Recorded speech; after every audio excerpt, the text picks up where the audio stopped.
Ich wundere eigentlich nicht, darf ich erzählen. Live from the hippest spot online, you've arrived at the Pop Culture Juke Joint, the only weekly podcast you'll need for intelligent showbiz chats. Located just up the street from the Peach Pit and down that dark, damp alley behind Fonzie's garage, you'll find former newsman and current hard-boiled crime writer Anthony Venutolo, chatting with guests about everything from old school classics to new school staples. So head up to the bar, grab a drink, and settle in here at the Pop Culture Juke Joint. Now, your host, Anthony Venutolo.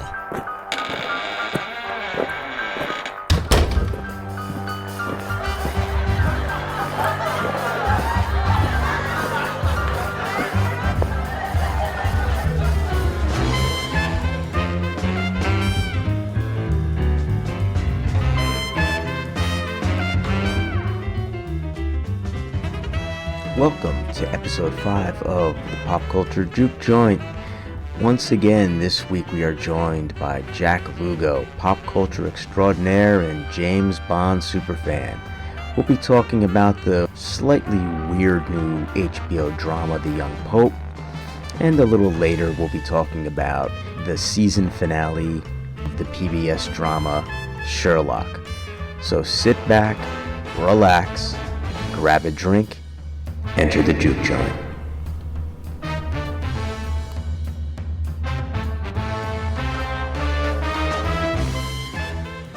So Jack, let's talk a little bit about The Young Pope on HBO. Okay. You've been watching it, correct? Yes, I have. Tonight, episode 3 just aired. Episode 3, yeah, I just watched it. Jack, I gotta say that I think this is the weirdest drama I've seen in a long time. And, you know, obviously this isn't a real HBO production. Because I think if it were, it would look a lot different. Yeah, stylistically it looks great, but yeah, the content is a little weird. It's a little weird, and you know, it's so funny. Now, did you get the same feeling watching this episode tonight? Did you feel that it paralleled a little bit of what was going on here in our own country? A little bit. I mean, depending on what your politics are, I know a lot of people might disagree, but you have, the election of someone who is very narcissistic and has their own agenda, pretty much, that they want to force through, and it's a conservative agenda at that. So it was kind of weird. It was kind of weird, you know. Let's hold the press conference, send out the message. Anti-establishment, everyone's against them. It just seemed like really, like, I'm watching this, I'm like, wow. He gives the speech last week, his first homily, which was basically, it kind of like echoed the church from, hundreds of years ago. And and I think that's the main difference, is that it's kind of like anti-populist, whereas what's going on here is sort of a populist, agenda, but both on the left and the right. I mean, the left has their own populist movement, but yeah, it just seemed like it's going back to, within the Young Pope, that it's sort of he wants to return the church to this draconian era, and it just seems absurd that they would even consider going in that direction. But part of the show is that it's meant to be somewhat absurd anyway. Well, and that's just it. I mean, watching the first episode, that episode had a completely different tone, I think, than the second and the third. The first 15 minutes of the first episode it was all dream sequence. It had a lot of comedy in it. Comedy really wasn't in the second and third episode. Exactly. I find do you agree?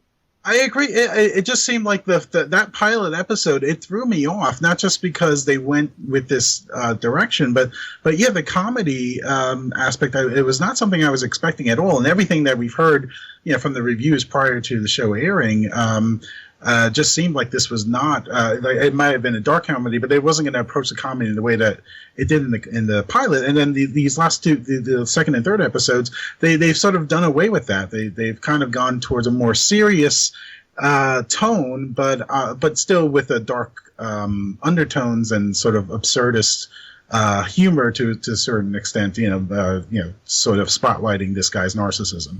Yeah, I'm glad they kind of threw the comedy by the wayside, and I have to be frank, I hope it doesn't come back. I like the serious tone, the Vatican and all the cloak and dagger stuff behind closed doors always kind of fascinated me. I was an altar boy, and I went to Catholic school for 12 years of my life, so I was around a lot of this stuff. Oh yeah, same here. I went to Catholic school. Actually, I went to Catholic school from grade school all the way through college. So I went to a Jesuit school. Ah, no kidding. No kidding. Yeah. So you're familiar with like the church and the shadows of it all, and I've always liked that kind of stuff, and we were talking about Godfather 3 the other day, and I kind of thought that this was going to be a little bit more like that, a little bit. We are getting now into the politics of it all here, but they're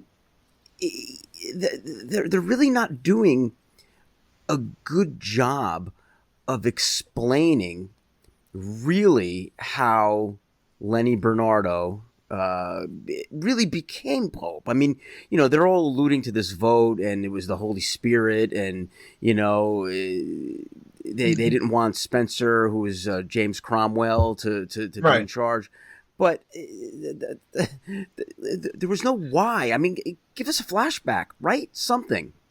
Well, I think what was put forth within this episode was that it was supposed to go to the James Cromwell character, but he was perceived as too conservative, and they didn't know anything about this Lenny Bernardo other than he was a protege of Spencer. Right. But they felt that they could probably influence Jude Law's character, Lenny Bernardo.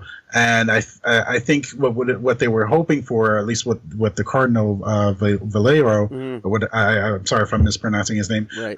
What his hope was that by electing Jude Law's character, that he would have sort of like someone on the left and someone on the right. Yeah, and he could be influenced either way. And it was obviously his hope that he would be influenced more towards the left because this Cardinal is a little bit more liberal than the James Cromwell. I mean, I have to be honest. That's a completely sloppy, not your explanation, but the explanation in the show. It's given to us in the third episode. I have to be honest. This should have been either spoken about or shown in the first episode. Yeah, I mean, how would they even elect a pope who would refuse to be photographed? I mean, that just seems absurd. But I guess that's just this show is just it's meant to sort of explore the politics of religion and sort of what goes on behind the scenes, and just adding this sort of absurdist point of view just to kind of make us take a step back. I guess that's what they're going for, but it's not always successful. No, I think I'm having a love-hate affair with Same here. Yeah, I mean, I was contemplating kind of dropping this show, but I wanted to just kind of stick with it because it's only 8 episodes, and the peculiar thing about the programming for HBO is that they're putting this on Sundays and Monday. Now for a premiere show, it's 10 episodes rather. Right. You would think that they would want to keep it to the Sunday night. That's the premiere spot. That's where they most of to put a show on Sunday and Monday means that they just want to get those episodes churned out. It's never so they can move on. It's never a good sign when a network looks like they're burning off episodes of a show. It's never a good sign. But I mean, I've read good reviews of the show and I've read bad reviews of the show. So, yeah, same here. And quite frankly, Jack, I don't know anyone in my life, with the exception of you and a couple of my critic friends, who are actually watching this show. Yeah, I haven't really had that many conversations about it, other than your former colleague Vicky and you. I mean, that's literally the only people I've spoken to about this show. My wife tried to watch it, and she just wasn't into it. I mean, she's an Episcopalian, so I mean, I grew up with the Roman Catholic background and upbringing, so she was turned off by it. And when you have a show like this where the main character is a hard guy to kind of root for. I mean, obviously he's not really a hero. He's kind of an anti-hero. There's no one to relate to within the show. So she was turned off, so she doesn't watch it anymore. Yeah, I mean, I don't blame her. I mean, I was in Times Square over Christmas, and I don't know if you've been there recently, but there was an enormous billboard for this, smack dab in the middle of Times Square with, handsome as hell Jude Law, looking down at everyone. And I kind of thought this was going to be, this, like the next big one for HBO, if only for, Jude Law. And, it seems like the perfect place for him, television, like a marquee project. Yeah, I mean, it just seems like an automatic sell. I mean, especially, who wouldn't want to see Jude Law star in a show like this? And the cinematography is great in this. It's great. And it's beautifully filmed. It's just very hard to relate to or to really, get into, because there's so much absurdity you have to kind of live with. Yeah, and I'm not faulting Jude Law, because he's really giving it his all. I mean, this guy's giving it his all. But by the same token, you referenced Lenny Bernardo, whatever his name is, as an anti-hero, and I agree, he is an anti-hero, but I don't know really what makes this guy tick. I don't know what's going on in his head. He looks like he comes off like a tyrant. He's kind of cruel to people. It seems like he enjoys it a little bit, but I don't know what his end game is. I don't know what his end game is. I think they're keeping that a secret on purpose, and that might not be the wisest thing. You kind of want to know where a character's coming from, even if you are doing an anti-hero, someone that you don't want to have an audience sort of root for. You want to at least have their motivations clear. And the only thing that came through with this episode was that that you have the background of his childhood being an orphan, and that I think is part of the motivations of this character and why he is going about things the way he is. But at the same time, we don't know where he's going with it. We don't know what his ultimate end game is. We don't know what his end game is, and I think I need to know, or I'd like to know rather, if his intentions are noble. And if his intentions are noble, then I think he ceases to be an anti-hero. Like you just said before, you've went to Catholic school your whole life, and I'm sure you've had these teachers who were just absolute pricks. Oh yeah, absolute definitely. Pricks.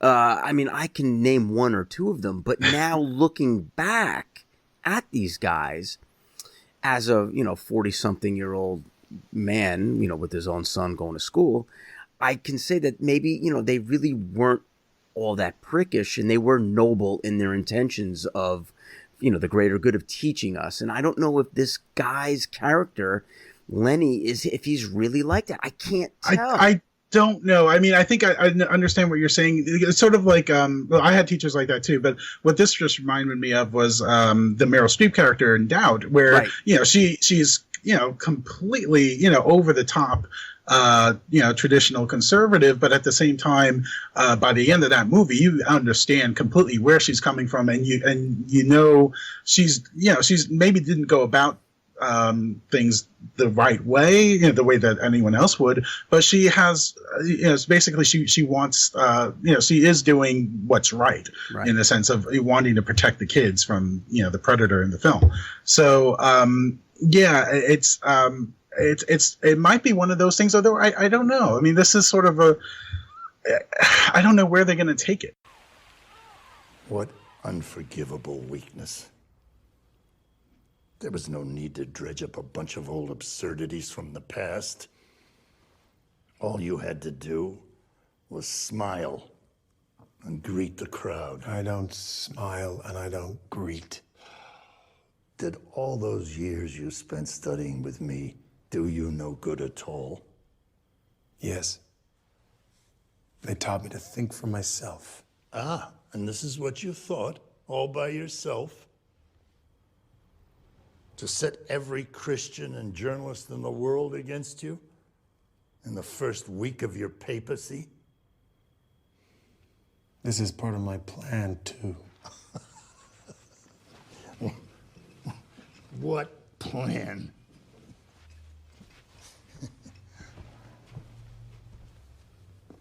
What plan? Absence is presence. These are the fundamentals of mystery.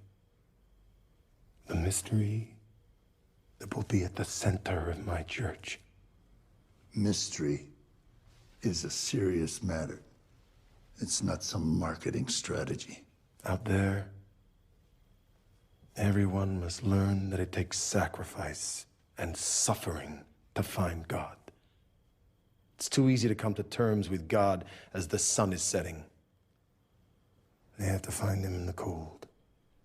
Every week when I watch their coming attractions, their, this season on the Young Pope, I see these really interesting scenes, and I'm like, what? Like, what is happening? What is going on? Is it a dream? Know. Is it? And then I get frustrated, and then I go, maybe I should, like you, maybe I should just jump off of the show. But one thing I like is the credit sequences. They seem to pick really good music. Like today, it was like kind of like an instrumental version of All Along the Watchtower. Watchtower. Yeah, I kind of like that one. And I think they've done interesting title sequences before, but they all have this surrealistic kind of quality to them.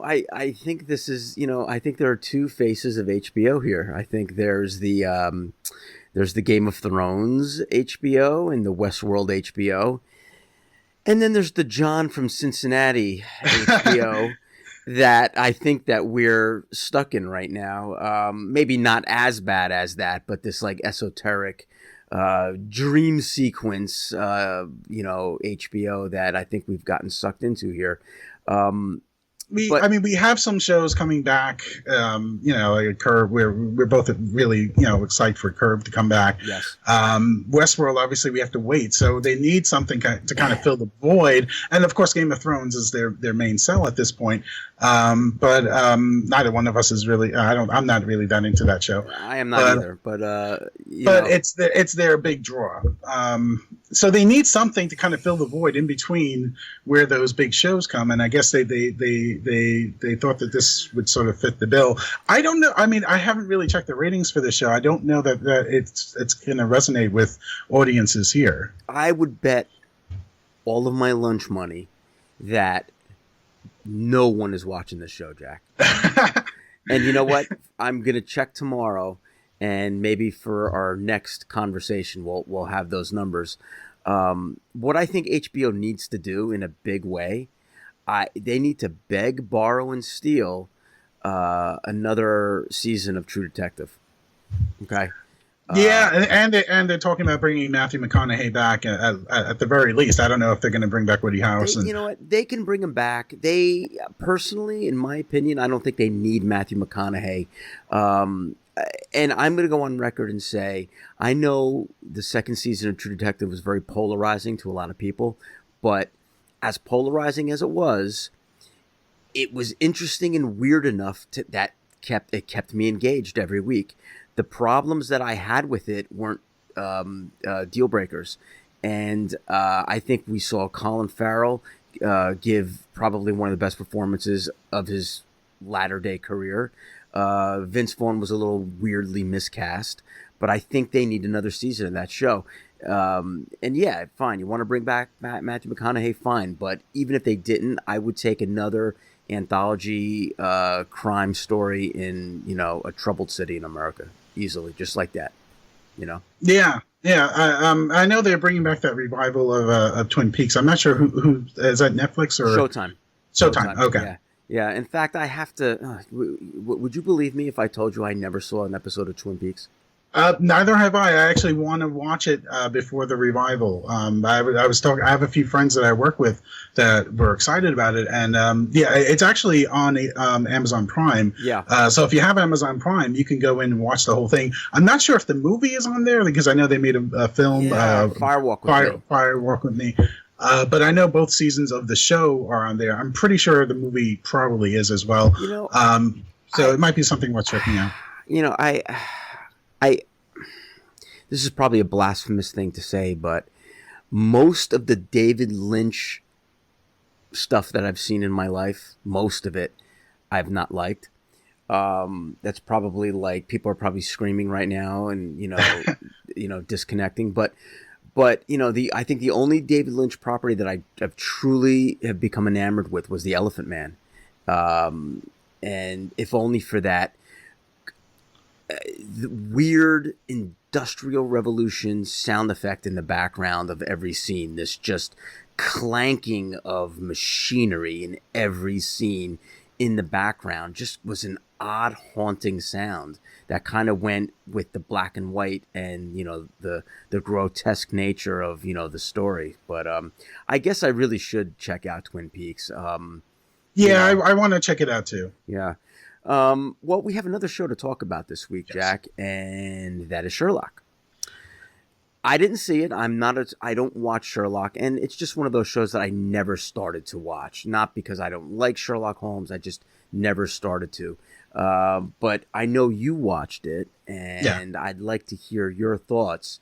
What was it? 3 episodes? 4 episodes? It's 3 episodes. Every season's 3 episodes. They did have a one-off Christmas special that aired last year, but all the seasons generally are 3 episodes, and they're 90 minutes each, so they're movie length. Mm-hmm. This season, the tone of this season has been very dark compared to previous seasons. Usually, they start off kind of light, and then they work their way up to the dark episode, which would be the last episode. This one started off dark, and it kept that tone throughout the 3 episodes. What I think the first 2 episodes were great. Toby Jones gave a spectacular performance as the villain in the second episode. The third episode, they went into the villain turned out to be Sherlock's hidden sister, who he had amnesia, and didn't remember her.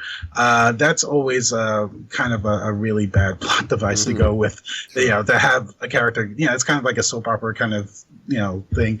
But the episode itself was enjoyable and suspenseful. But I think they kind of missed the mark because I really think that they could have brought Moriarty back, even though a lot of the purists will say Doyle never brought Moriarty back from the dead, so neither should this show. But other incarnations have toyed around with it, and you can take creative license. I don't think anyone would really criticize the show just for that. I think it would depend on how they decided to do it.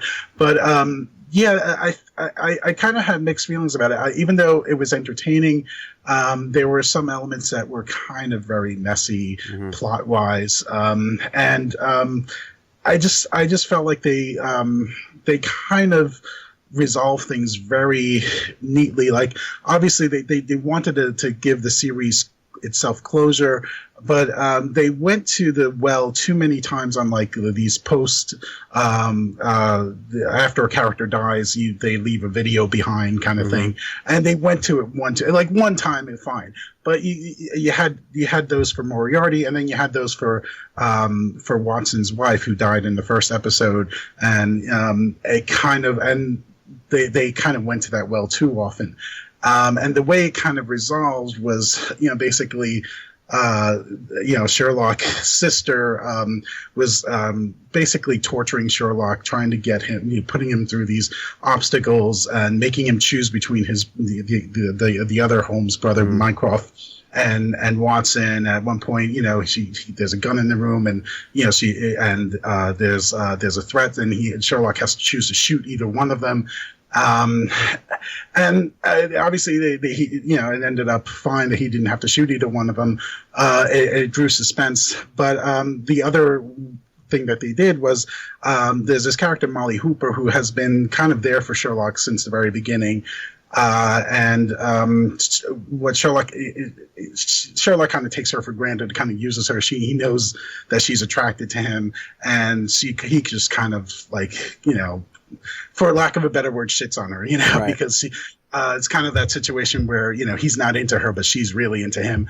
And what happened is the sister, in order to get through one of the obstacles within the episode, forces him to call her, telling him that, there's an explosive in her house, in order for the explosive to be deactivated, he has to call her and get her to say "I love you" to him. And it's a very emotional, very trying scene, and it works. I mean, he tells her, "I love you," even though we know he doesn't really mean it, and then she, it's a very emotional scene for Molly, the character. And she does say the words, and then the explosive was never there. So it was one of those things. But at the end of the episode, Molly is kind of back to normal. She's hanging out with Sherlock and Watson as if nothing ever happened. And the actress who plays Molly, Louise Brealey, said, which is kind of weird. She basically called out the creator of the show and the writer, Stephen Moffat, for saying, that she basically disagrees with that a scene like that would have had an impact on Molly, that she wouldn't have just been able to just kind of resume, their friendship as normal after a scene like that. And I kind of have to agree. Mm-hmm. There's been some talk on the internet about that. So I think in general, the way the show has been criticized for its kind of treatment of female characters. There is some valid points there, although the show is great. I mean, I would recommend the show to anyone who loves Sherlock Holmes, even with the uneven finale. But yeah, there were just some issues that I think fans have been discussing, and that I kind of agree with as well. So I have like a two-pronged question. Why is the show ending, number one? And why wouldn't they just do kind of like pull like a Bond or a Doctor Who and just, recast a new Holmes and Watson? Why end the series? Well, they haven't explicitly said that they're ending the series, although they ended it in a way. The other seasons actually ended on cliffhangers, so that they're going to need to pick up the story at some point, even after a long hiatus. This one ends with definite closure. The characters just go back to being the characters that we know them as, Watson and Sherlock Holmes. They're solving cases, and you just sort of see them move on with their lives the way we expect them to.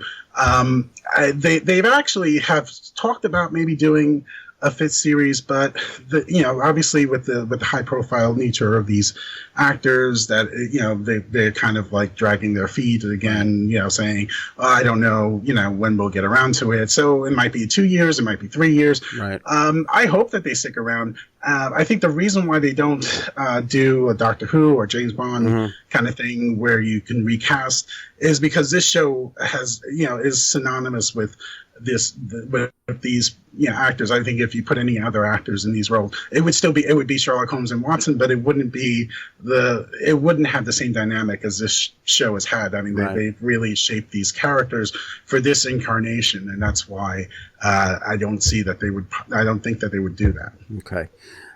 So what's on your radar? Anything this week in particular that you're going to maybe pop on your DVD player or stream on Netflix or anything like that? Is there anything that you're looking forward to? Yeah, I want to catch up on Taboo.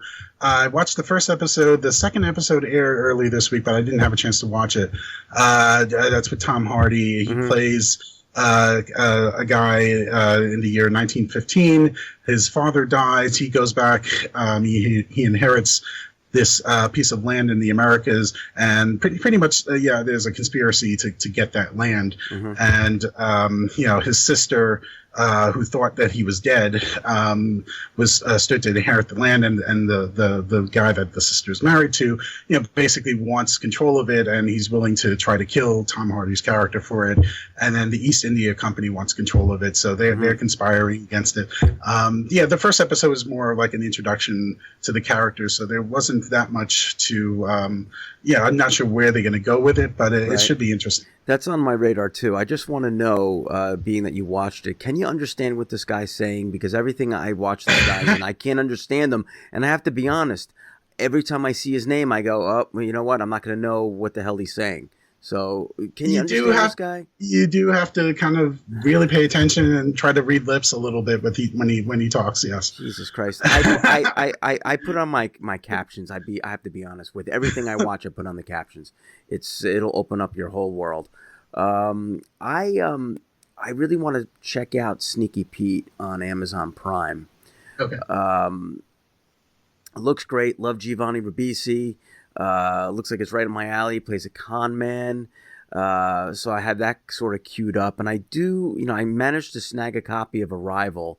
I don't know if you saw it in the theaters this year. I didn't see it. But, no, I didn't either. I've heard raves. I hear about this spectacular ending. So we're going to see what that's all about. I'm going to check that out. And so that'll probably be keeping me busy. Okay. So maybe we'll regroup next week, chat again about all this stuff. Where can people find you, Jack, on Twitter? On Twitter, I'm at Jack Lugo1. At Jack Lugo1. All right. Well, say hi to Jack. And Jack, as always, it's been fun talking, and we'll meet again soon. Okay, great. Thanks, Anthony. Talk to you.